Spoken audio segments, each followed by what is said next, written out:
स्वतंत्रता दिवस की ढेर सारी शुभकामनाएं और ढेर सारी बधाइयाँ। विजयी विश्व तिरंगा प्यारा, झंडा ऊंचा रहे हमारा। जब हाथ में तिरंगा होता है तब मन एक अजीब सा रोमांच, असीमित श्रद्धा, निशब्द प्रेम और असीम ऊर्जा से भर जाता है। चाहे हिमालय की सबसे ऊंची चोटी पर -डिग्री के बीच हो या खेल के मैदान में आखिरी क्षण के मुकाबले के दौरान, तिरंगे की आभा ऊर्जा और उष्मा से भर देती है। तिरंगे के रंग देश की आन बान शान का एहसास कराते हैं और यही ऊर्जा हमारी अंतर्राष्ट्रीय स्तर पर विजय के रूप में दर्ज हो जाती है। माहौल में राष्ट्र धुन हो, हाथ में तिरंगा, मानो विश्व विजय का स्वर्णिम एहसास हो रहा है। तिरंगा प्रेम का एहसास किसी एक पीढ़ी तक सीमित नहीं है, या हर भारतीय के लिए उसकी भावना के अंदर, उसके रोम रोम में समाया हुआ है। दोस्तों, तिरंगा महज कोई कपड़ा या कोई वस्तु नहीं है। कपड़ा नहीं है, मात्र वो एक छोटा सा मेरे दोस्त, लाखों की कुर्बानी ने उस तिरंगे को सींचा है। तिरंगा लहराते देखना हमेशा एक सुखद एहसास होता है। हाथ में तिरंगा लेते हुए हमें अपनी आज़ादी के महत्व का एहसास होता है। बलिदान की वे कहानियां याद आती हैं जो हमारे स्वतंत्रता सेनानियों ने दी है। हम कैसे भूल सकते हैं कि ढेर सारे लोगों की कुर्बानी के बाद हमें यह आज़ादी नसीब हुई और हम एक आज़ाद देश में सांस ले रहे हैं। आपने कभी न कभी हाथ में तिरंगा जरूर लिया होगा। तिरंगा फहराने के साथ तिरंगे के सम्मान पर बहुत सारी बातें की होंगी। दोस्तों, आपको पता ही होगा कि साल 2002 से पहले आम लोग केवल गिने चुने राष्ट्रीय त्योहारों को छोड़कर सार्वजनिक रूप से राष्ट्रीय ध्वज नहीं फहरा सकते थे। दिल्ली उच्च न्यायालय के निर्देश के बाद flag code of India means भारतीय ध्वज संहिता में 26 जनवरी 2002 को संशोधन किया गया। इसमें आम जनता को वर्ष के सभी दिन झंडा फहराने की अनुमति दी गई और ध्वज की गरिमा सम्मान की रक्षा करने को कहा गया। भारतीय मानक ब्यूरो ने 1951 में पहली बार राष्ट्र ध्वज के लिए कुछ नियम तय किए थे। फिर 1968 में तिरंगा निर्माण के मानक तय किए गए। हमारी जिंदगी में भी तिरंगे के 3 रंगों का महत्व है।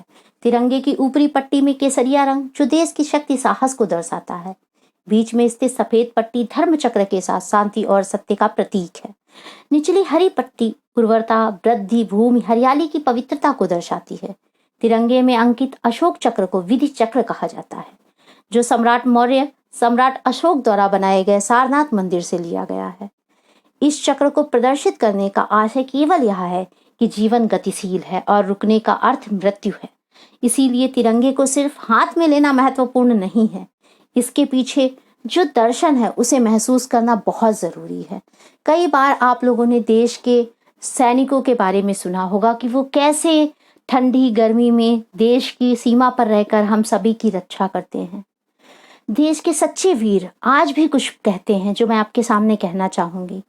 मुझे न तन चाहिए न धन चाहिए, बस अमन से भरा या वतन चाहिए। जब तक जिंदा रहूं इस मातृभूमि के लिए, और जब मरूं तो तिरंगा कफन चाहिए। अपने वतन की स्वतंत्रता का दायित्व न केवल सैनिकों पर बल्कि संपूर्ण देशवासियों पर है।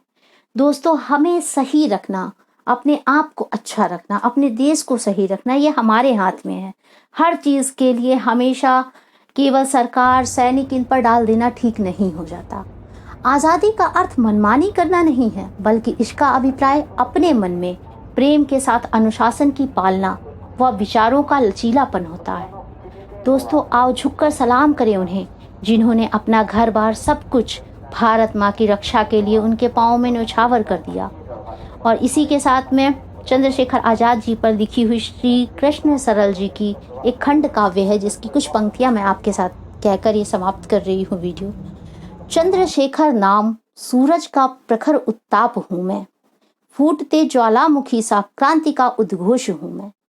कोश जख्मों का लगे इतिहास के जो वक्ष पर है, चीखते प्रतिरोध का चला हुआ आक्रोश हूँ मैं। विवश अंधेरे पर सुलगता गीत हूँ विद्रोह का मैं, नास के मन पर नशे जैसा चढ़ा उन्माद हूँ मैं गुलामी का कफन उजला स्वप्न स्वाधीनता का, नाम से आजाद हर संकल्प से फौलाद हूँ मैं।